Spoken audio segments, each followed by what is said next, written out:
नमस्कार दोस्तों, अपने पाठशाला चैनल पर आप सभी का हार्दिक स्वागत है। तो मित्रों, कैसे हो आप सभी। मैं आशा करता हूं कि आप सभी स्वस्थ होंगे, मस्त होंगे और निरंतर अपनी पढ़ाई में लगे हुए होंगे। तो मित्रों, मैं फिर से हाजिर हूं एक नए टॉपिक के साथ में। और आज का अपना टॉपिक होगा राजस्थानी साहित्यकार एवं उनकी रचनाएं।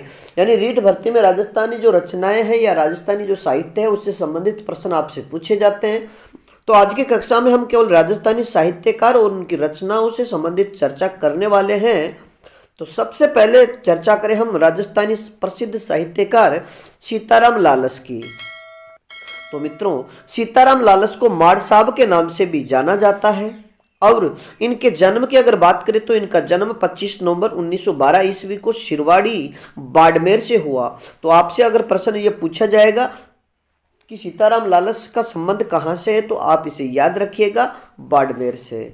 और मित्रों, मूलतः अगर गांव की बात करें तो इनका नरेवा गांव और जोधपुर रहा। यानी ये मूलतः है, यानी इनके जो पूर्वज थे वो जोधपुर से संबंधित थे।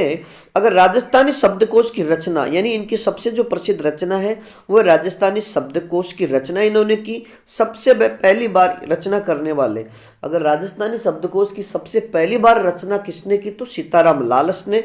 और अगर इनके द्वारा लिखा गया जो राजस्थानी शब्दकोश है, ये कितने खंडों में, 11 खंडों में, 10 जिल्दों में। और लगभग शब्दों की बात करें तो 2 लाख से अधिक शब्द इस शब्दकोश में हैं। आगे इन बात करें तो इन्हें किन किन उपनामों से जाना जाता है, तो एनसाइक्लोपीडिया ऑफ ब्रिटानिका ने इन्हें जुबा की मसाल कहकर संबोधित किया है। तो आपसे अगर प्रश्न ये पूछ लिया जाए कि जुबा की मसाल किस साहित्यकार को कहा जाता है, तो इसका सही उत्तर होगा फिर सीताराम लालस। और मित्रों, अगर इनके पुरस्कार, यानी इन्हें कौन कौन से पुरस्कार प्राप्त हुए, तो पद्मश्री सम्मान इन्हें मिला है और 26 जनवरी 1977 को इन्हें पद्मश्री अवार्ड दिया गया।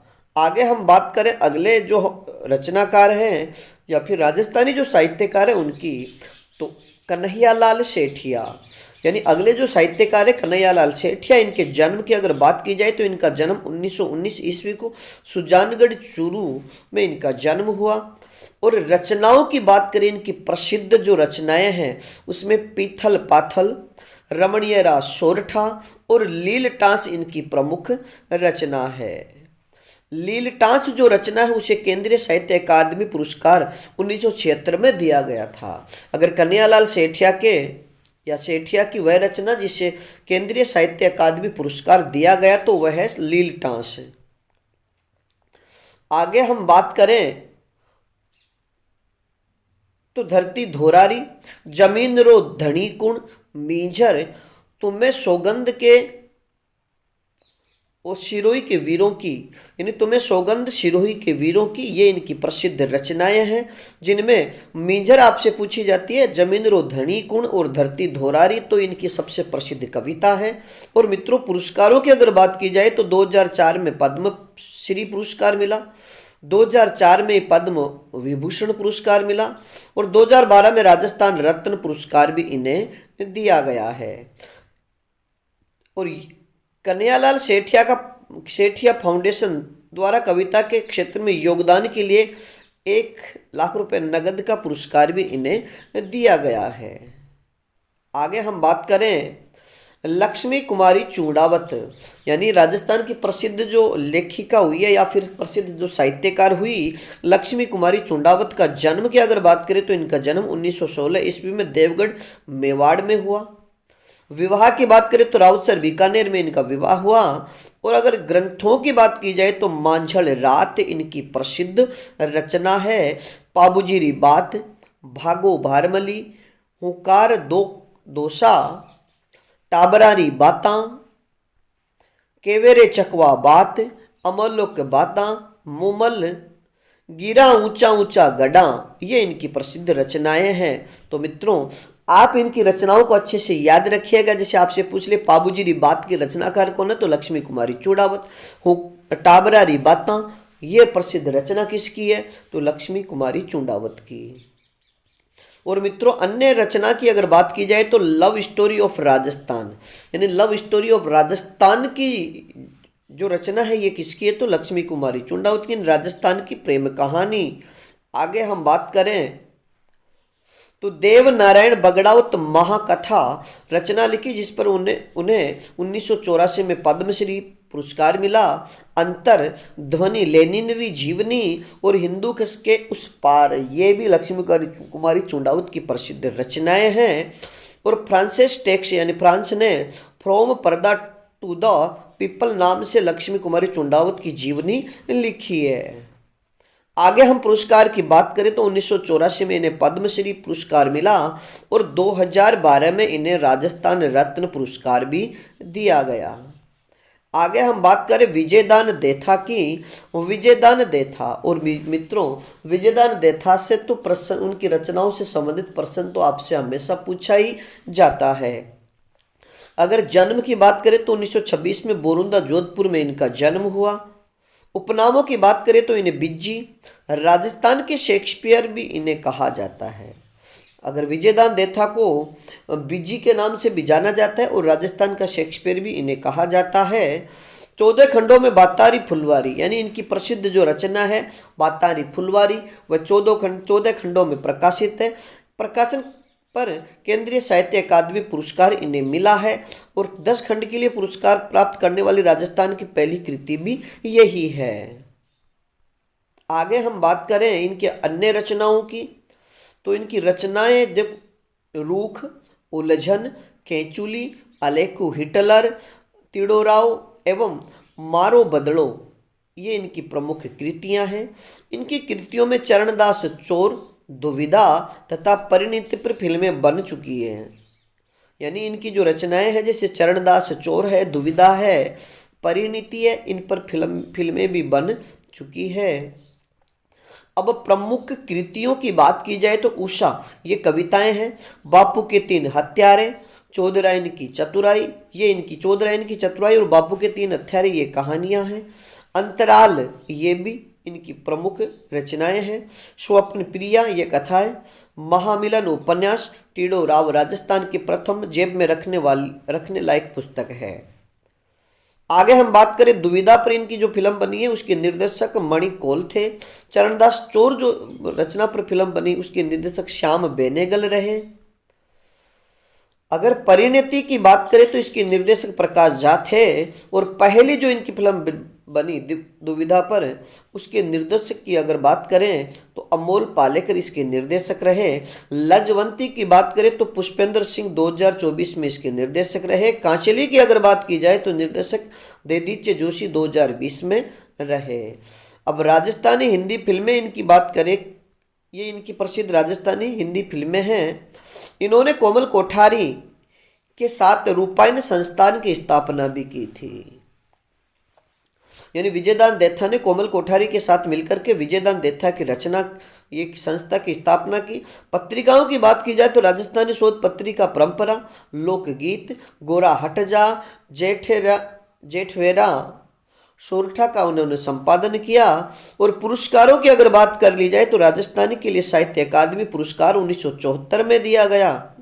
2002 में इन्हें बिहारी पुरस्कार मिला और विजयदान देथा को 2007 में पद्मश्री अवार्ड मिला। 2012 में राजस्थान रत्न पुरस्कार इन्हें दिया गया और 2011 में मारवाड़ ट्रस्ट द्वारा राव सिंहा पुरस्कार भी इन्हें प्रदान किया गया। आगे हम बात करें कोमल कोठारी की, तो कोमल कोठारी का जन्म 1929 में जोधपुर में हुआ। शिक्षा की बात करें तो उदयपुर में इन्हें शिक्षा प्राप्त की। 1960 में रूपायन संस्था बोरुंदा जोधपुर के संस्थापक विज्जी के साथ मिलकर के कोठारी ने प्रेरणा नामक पत्रिका का संचालन किया। कि 1960 में विजयदान देथा और कोमल कोठारी ने मिलकर के एक संस्था की स्थापना की थी, रूपायन संस्थान, जो बोरुंदा जोधपुर में है। और उन्हीं के साथ मिलकर के कोमल कोठारी ने प्रेरणा नामक जो पत्रिका है उसका संपादन भी किया। आगे हम बात करें कोमल कोठारी से संबंधित अन्य तथ्यों की, तो इनका लोक कलाओं से संरक्षित में अपूर्व योगदान रहा और उदयपुर के साप्ताहिक पत्रिका ज्वाला का इन्होंने संपादन भी किया है। पुरस्कारों की बात की जाए तो 1983 में इन्हें पद्मश्री पुरस्कार दिया गया और 1986 में संगीत नाट्य फेलोशिप अवार्ड 2004 में पद्म भूषण व राजस्थान रत्न भी इन्हें मिला है। आगे हम बात करें दुर्सा आडा की। और दुर्सा आडा ये एक राजस्थान के प्रसिद्ध कवि थे। इनके जन्म की अगर बात कर ली जाए तो धुंधला जोधपुर 1592 ईस्वी में इनका जन्म हुआ। ये अकबर के दरबारी कवि थे। तो आपसे अगर पूछ लिया जाए दुर्सा जी आडा जो कवि थे ये किसके दरबार में दरबारी कवि थे, तो अकबर के।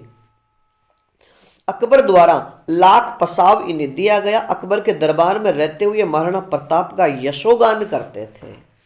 यानी दुर्सा जी आडा रहते तो अकबर के दरबार में थे, लेकिन अगर अपनी रचनाओं में ये यशोगान महाराणा प्रताप का ही किया करते थे।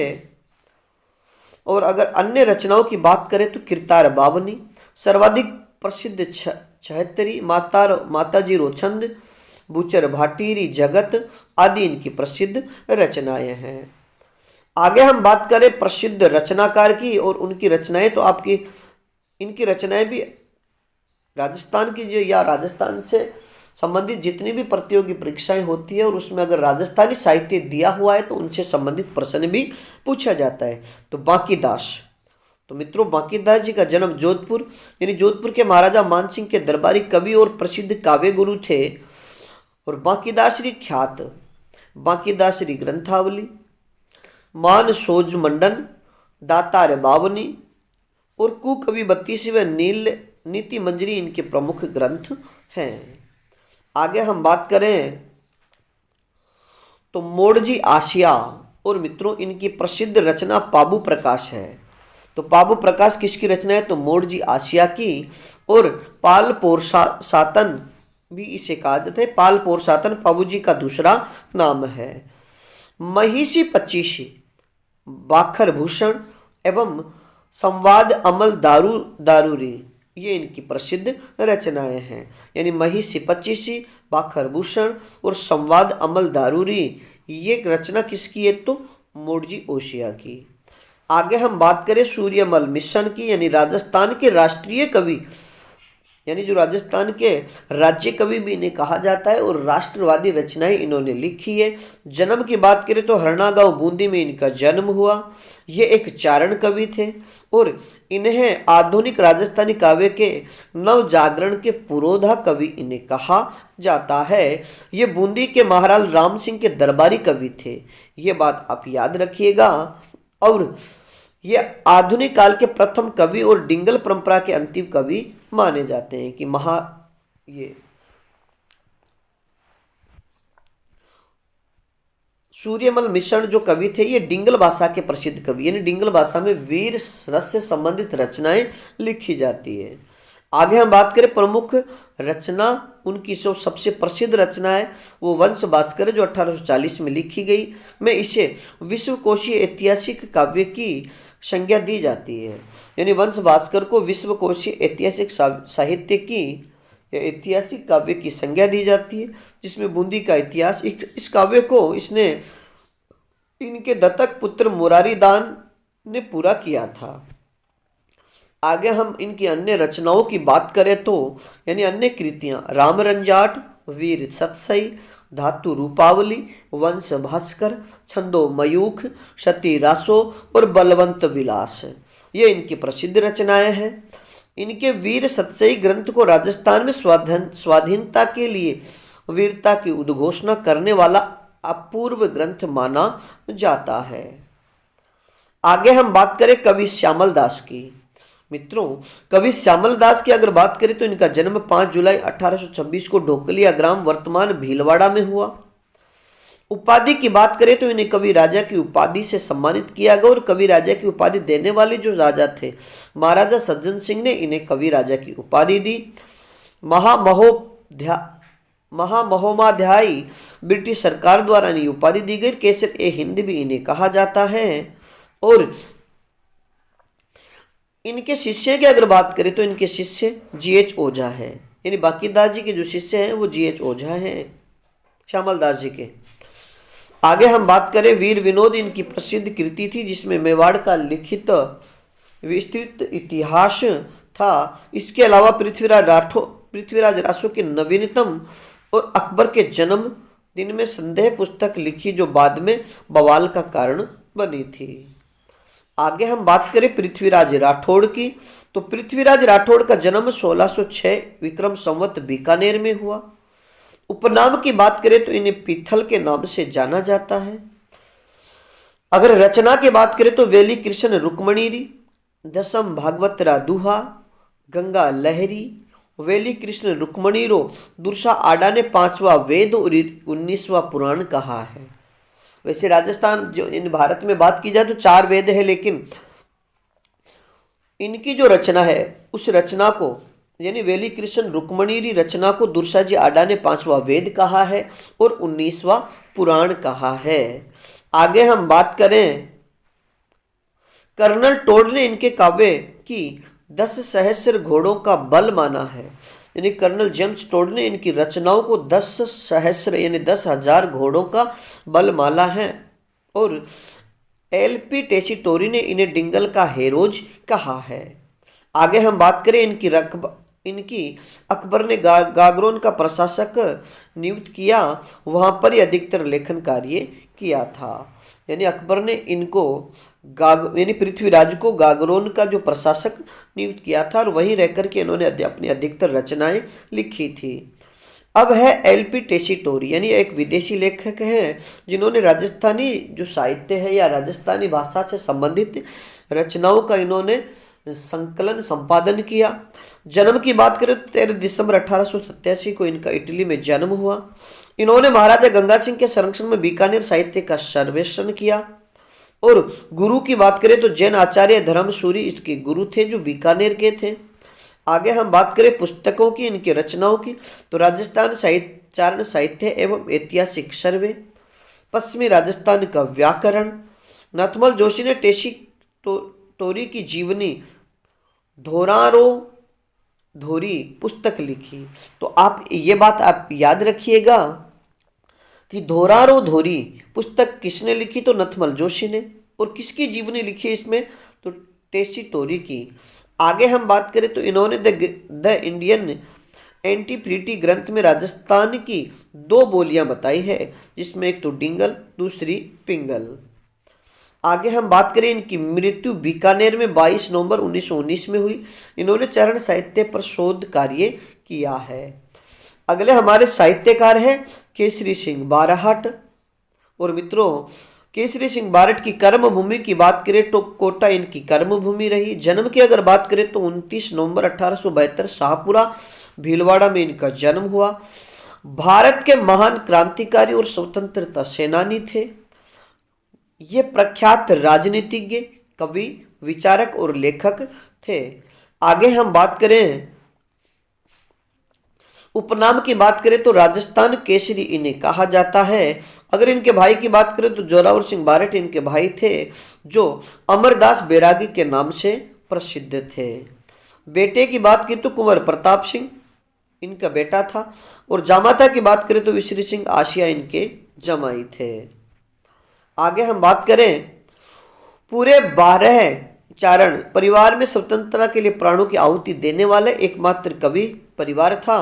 और राजस्थानी परिवार है जिन्होंने अपने पूरे के पूरे सदस्यों को राजस्थान की जो स्वतंत्रता है या देश की स्वतंत्रता के लिए प्राणों की आहुति दे दी। इन्होंने कई बार जेल की यात्राएं की। हजारीबाग मुख्यतः इनकी जेल रही। प्रसिद्ध रचनाओं की अगर बात कर ली जाए तो चेतावनी राचुंगटिया जो 13 सोरठों में लिखे गए थे। 13 सोरठे लिखे। 1903 में महाराणा फतेह सिंह को दिल्ली दरबार में जाने से इन्होंने रोका था। यानी इनकी जो प्रसिद्ध रचना है चेतावनी राचुंगटिया। आगे हम बात करें, फतेह सिंह ने दिल्ली दरबार में जाना उचित न समझकर वापिस मेवाड़ आ गए थे। यानी चेतावनी राचुंगटिया रचना जो 13 सोरठे थे, इनको पढ़ करके महाराणा फतेह सिंह का स्वाभिमान जाग गया और वो दिल्ली दरबार में शामिल होने के लिए जा रहे थे तो वापस मेवाड़ आ गए थे। अन्य ग्रंथों की बात करें तो प्रताप चरित्र, दुर्गादास चरित्र, रूठी रानी, जसवंत चरित्र, कुसुमांजति और मित्रों, इन्होंने वीर भारत सभा की भी स्थापना की थी। 1910 में इन्होंने वीर भारत सभा की स्थापना की। और अंतिम हमारे राजस्थानी साहित्य से जुड़े प्रसिद्ध जो कवि है या रचनाकार या इतिहासकार है कर्नल जेम्स टोड। तो आप याद रखिएगा, कर्नल जेम्स टोड को घोड़े वाले बाबा के नाम से जाना जाता है। और इनकी प्रसिद्ध रचना की बात करें तो एनल्स एंटिक्विटीज ऑफ राजस्थान, जो 1829 में प्रकाशित हुई, और इसका प्रकाशन इनकी पत्नी ने करवाया था। तो मित्रों, आज के लिए इतना ही, बाकी फिर मिलेंगे एक नए टॉपिक के साथ। और अपना अगला टॉपिक होगा यानी राजस्थान के प्रमुख युद्धाभ्यास। तो आज के लिए इतना ही, बाकी फिर मिलेंगे। और अपनी पाठशाला में बीएन सर चैनल पर नए हो तो हमारे चैनल को लाइक, सब्सक्राइब और अपने मित्रों तक शेयर जरूर कीजिएगा। धन्यवाद।